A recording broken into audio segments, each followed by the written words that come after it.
Like and subscribe right now, or you're gonna have terrible luck next week. Sometimes the memories and the experience we've had in our home make them worth way more than the millions offered in return for the property. That must have been the case with at least a few of these holdouts and nail houses that refuse to budge when pushed by governments and corporations to sell their property. While some of the houses merged with the environment in a particularly quirky way, the others stand out high and proud in the middle of roads and under bridges. Here are the 15 times homeowners were too stubborn to move out. Number 15. Stotthall Farm, UK. Stotthall Farm was built in the 18th century on Windy Hill. It is now located between two carriageways of the motorway, between junction 22 and 23. The road bifurcates in the area of the farm due to engineering considerations and the geology of the area. However, local residents believe that the road had to be built in this way, since the owners of the farm did not want to sell the land. Because of its remoteness, the farm is often referred to as Little House on the Prairie. Before we move on, we've got a speed challenge for you. If you subscribe to Top 10 videos and hit the bell icon in the next 5 seconds, you'll win 10 years of incredible luck. Give it a shot, it actually works. Number 14. Last House on Holland Island. Maryland is a beautiful mid-Atlantic state in the United States that has lots of waterways and coastlines and also dozens of islands. But what you may not know is there were many more islands once upon a time that have since disappeared due to erosion. A long time ago, Holland Island was home to 300 people, most of them were fishermen. It seems perfect at first with lots of fishing opportunities and a beautiful view. What else can a waterman ask for? But tragedy would quickly strike all the residents there as the shoreline began to lessen fast year after year. Most houses that once stood there are now completely underwater, but there was one single house that remained strong and fierce, just like its residents, that refused to leave under any circumstances. The owners of that house clearly wanted to stop time and the power of nature all at once, and they started to invest a lot of money to try to keep their rightful home afloat. Months turned into 2 years, and they ended up spending quite a small fortune on their property. So much so that the house became a famous symbol of hope to many people. Sadly, the house became completely surrounded by water, and in 2010, after a particularly bad storm, the last standing house on Holland Island collapsed and succumbed to the water. Number 13. Vera Cooking's Last Stand. Atlantic City is world famous for its beautiful seafront boardwalk, its criminal seagulls, and its magnificent casinos. But the city didn't always look like what it does today. Before, it was all just little summer cottages with private residence and not much more. Atlantic City used to be a vacation destination for the American people, but that all changed in the 1970s when the city became the world's playground and big companies started to buy private residences to demolish them and build massive casinos in their place. And for the most part, they succeeded. They usually gave the owners a deal they couldn't refuse, if you know what I mean. And one of the business magnates that was at the front of this charge was none other than Mr. Trump himself. He was obsessed with building a mega hotel casino, and the only thing standing in his way was an elderly lady called Vera Cooking. She simply refused to sell her small summer cottage, and she never gave up. She had bought her property with her now deceased husband back in 1961 for $20,000, and Trump was proposing a lot more money than that. But it was never about the money for Miss Cooking. It was about the memories inside the walls of her home, and also about what's morally good. She never allowed herself to be bullied by Trump, and she still lives in Atlantic City today. Number 12. Edith Macfield's house. Edith Macfield has become sort of a folk hero in the Seattle area where she lived. In 2006, she was in the spotlight worldwide when a multinational started to acquire every single private residence on her street in the Ballard neighborhood in Seattle. They wanted to build a shopping center. But as the owners around her were falling one after the other, the only one that stood her ground turned out to be Miss Macfield. She refused to sell her property even after they proposed $1 million for her humble little farmhouse. But it was never about the money for Edith. Her small home was a 108-year-old farmhouse that had belonged to her family for generations, and she simply wanted to live there for the rest of her life. The tiny house became so famous it was even the inspiration for the one in the Disney movie Up. Miss Macefield had to watch how her childhood memories filled with greenery and farms was being demolished and turned into a cold and sad consumerist's dream. But she stood her ground until the day that she, unfortunately, passed away in 2008, and now her home has been given to charity to fund affordable housing. Number 11. Toronto's Half House. Now when I say that in Toronto, Canada there's a house called the Half House, you might think it's a play on words, but let me assure you, it isn't. It is literally what it sounds like, a half house. In other words, it's a house that looks like it was cut in half like a slice of cake. This curious property was built in the late 19th century, sometime between 1890 and 1893, making it a relic of the Victorian era.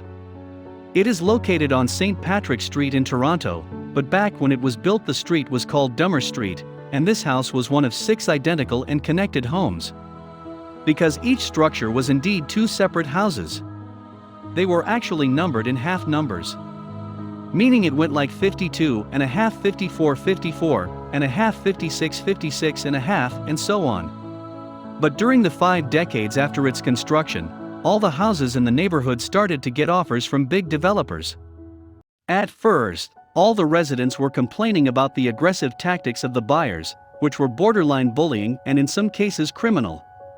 But eventually, every half-house owner gave up all but one of the famous half-houses of 54 and a half. Owned by the Vacos family, they stood their ground bravely against the massively rich developers that started harassing them into selling their property. In 1 year they received over 300 requests. Number 10. The House of Austin Spriggs. Austin and Gladys Spriggs bought a lovely 2-story house in Washington, D.C., United States. This was back in 1980, and they bought the property for $135,000. Mr. Spriggs was an architect, and as the family had another residence in a different part of the city, this little house served as an office for his small architecture firm. It was a family business as their daughter Angela also worked there. L. Spriggs Associates was a small shop, but they did a lot of good work with the community, like designing grit chambers for the Blue Plains water treatment facility.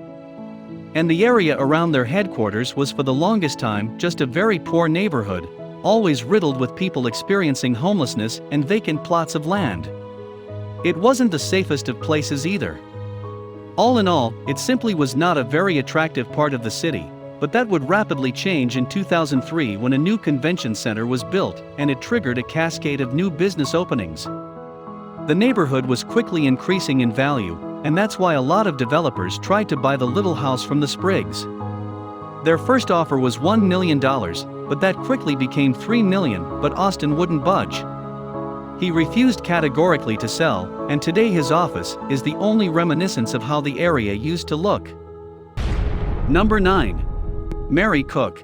Mary Cook and her family bought this absolutely lovely cottage in New York back in the late 1890s. It was originally designed by famous architect Clarence Fagan True. It's located on the Big Apple West End Avenue, and back in the day, this was a very prestigious and elegant neighborhood. Unfortunately for Miss Cook, in 1915, she was the only remaining resident of her handsome house, as her husband had unfortunately passed away 3 years prior and all her children had moved away to start their own lives. And that's when a slew of developers cascaded onto the area and started convincing everyone to sell their property. Unfortunately, these things usually go only one way. They started harassing people and offering more and more money until it was simply too much work to keep the developers at bay than it was to just give up, sell and move away. And that's what happened to all the owners around Miss Cook's house. All but hers, of course. She refused categorically the money offers and the bullying. She couldn't stop the area from changing, but she stood her ground with pride, and that is why her little cottage is now tightly squeezed by the new buildings that look like absolute giants next to the sweet and cute home. Mary, unfortunately, died in 1932, but her house remains untouched to this day. Number 8. Self-sustaining floating island. Welcome to Freedom Cove, a self-sufficient artificial island built on the coast of Vancouver Island, British Columbia, Canada. It was made by Wayne Adams and Catherine King, an artist couple that simply didn't have enough money to buy property in Canadian real estate, so they opted for the much cheaper and longer-term solution of creating their own home out of recycled materials. They've been living there for over 3 decades now, improving their facilities over the years. Today, Freedom Cove has a dance floor for Catherine, who's a professional dancer. A house with all the amenities necessary for daily life. A greenhouse to grow all their own vegetables, and even an art gallery to display their work without having to pay large amounts of money to galleries. And they're planning to live there for the rest of their lives. Nobody seems to be able to kick them out of their dream home. The only one who apparently poses a challenge is the winter thunderstorms, but even then they take it as a beautiful opportunity to improve and change the landscape of their idyllic island. Number 7. Chinese city builds bridge around house. This curious house has recently become very famous in China. So much so that people will travel from far away just to go see it, much like an attraction. But how come it's spot on and tightly wedged between 2 wings of a newly built highway? Well, the Chinese government had been one to create a new highway in that area for quite some time, and they went around buying everyone's properties and houses to be able to demolish them in order to build a highway bridge in their place. But one brave and stubborn neighbor refused to sell his humble home. Then he managed to stand his ground for 10 long years. I don't know about you, but I've never heard before of anyone brave enough to say no to the Chinese government. So because the project was already in motion, and because they already had demolished every other standing structure in the area, they decided to build a highway anyway, just around the little house. Today, the residents of the famous rebel household are still living there, and they say they refuse to sell because the government didn't propose enough money for their property. And that simply isn't fair. Number 6. Michael Forbes, Scotland's local hero. People enjoy mocking Donald Trump nowadays. It's become a kind of national pastime for millions of American citizens. But in other corners of the world, this fun activity has been going on for a long time now. Take the proud people of Scotland, where Donald wanted to build a golf course, but he had to face off the fierce stubbornness of a farmer called Michael Forbes. Mr. Forbes owned the land right next to where Donald wanted his golf course in Aberdeenshire. Apparently, Trump approached him surrounded by half a dozen of his bodyguards, and asked him straight off the bat what's his land was worth £25 an acre, and Mr. Forbes, without mincing his words, replied impolitely. And that's how he became famous for standing up to the almighty Donald Trump, and to this day he hasn't been able to evict the farmer or to expand his beloved golf course, and now the area is riddled with graffiti saying "No more Trump lies." Needless to say, Donald isn't welcome around there anymore. Number 5. Farmer lives in the middle of an airport. Meet Takao, a very brave farmer that's currently living in the middle of the second largest airport in the whole of Japan, the Narita Airport. Mr. Shido and his family have been living in this farmland for over a century, well before the construction of the airport. Before, it was a small and lovely village housing around 30 families, all living from the vegetables they grew on their land. But when a multinational company decided to put an airport there, they began buying every plot of land from their owners and demolishing their family houses. All but not one, of course, Takao. That didn't stop the big businessmen from building the Narita Airport anyway, and today Shido's farmhouse is literally in the middle of it. And he says it's actually taken a grave toll on himself and his family, as they have jets flying over their heads 24/7, and the noise can be quite unbearable. But still, he refuses to sell even after they offered him $1.7 million for his land. He rather prefers to continue growing his onions and carrots, and in his free time, he enjoys singing karaoke with his friends. Number 4. Salah Ajani refuses to sell his coffee house. Salah Ajani is a man who worked in the same coffee house for 46 years in the Roubaix region in northern France. He was very attached to his little business, and all the neighbors loved to get their morning coffee there while reading their papers and chit-chat with everyone. Seems idyllic, right? Well, it was until a big developer started buying all the property in that area to demolish them to build something new. Soon after, the place looked like a gray and sad wasteland, with only one remaining structure standing, the little cafe called Chez Salah. Mr. Salah is from Algeria, and when he moved to France in 1949, he worked very hard to put money aside until he and his wife Jeanette had enough capital to buy a little rustic cafe. They both consider it the work of their lives, and they refuse to have it demolished. For them, money is not important as it tends to go quickly. Their goal is to live there until they peacefully pass away, and so now the Robai region has completely changed, all except this little cafe with faded curtains, a beautiful jukebox playing on timely classics, and of course Mr. Salah behind the counter serving coffee to all the customers. Before we move on, I've got a little challenge for you that'll take me 5 seconds to complete. So here's the deal: you just leave a like on this video, smash that subscribes button and hit the notification bell, and you'll get 15 years of amazing luck. Try it, it really works. Number 3. Randall Ackerman and his small Victorian home. This lovely little house belongs to Randall Ackerman, a man who fought nail and tooth to protect his home from being demolished. The story became so famous that all the neighbors one day showed up at his front door with hundreds of multicolored balloons to tie them to his roof, just like in the Pixar movie Up. The house is located in Portland, United States, and the one that wanted to demolish it was a big multinational company that already had bought all the other Victorian-era houses on the same street, but not this one. Randall Ackerman managed to protect his 1894 Queen in Victoria cottage, but that didn't stop the building of apartment blocks literally all around it.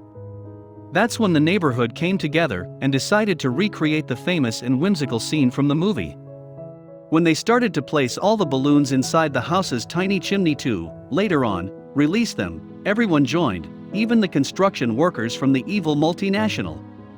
And the 400 helium-filled balloons were released into the blue sky in a statement of rebellion and hope. Today, this lovely cottage is the only remaining Victorian-era house still standing in the whole street, and it isn't going anywhere. Number 2. The road is built around a house. Meet Luo Boffin and his wife, an elderly couple from China that refused to relocate when the government made a project of building a road where their building stands. They say that people get more stubborn when they get older, and this lovely couple is proof of that. They live in the city of Wendling in the Xinjiang province in China, and they have become a symbol of bravery and disobedience. The government has already demolished half the apartment buildings they reside in, but they still totally refuse to move away. Their reason is quite simple and legitimate. They say that the government is offering a relocation compensation that simply is not enough.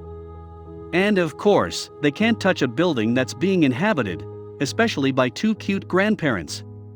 So the government had to get imaginative and find a way to build the road, and at the same time not jeopardize the building that's already half in ruins. So the Belgians are the only ones living there in a gray building surrounded by a busy road. It is a very strange sight indeed. Number 1. This saloon refused to sell their property. Welcome to the Thirsty Beaver, a small bar in Charlotte, North Carolina. They became quite famous after a big developer offered the owner good money to buy and demolish his little business, but he refused.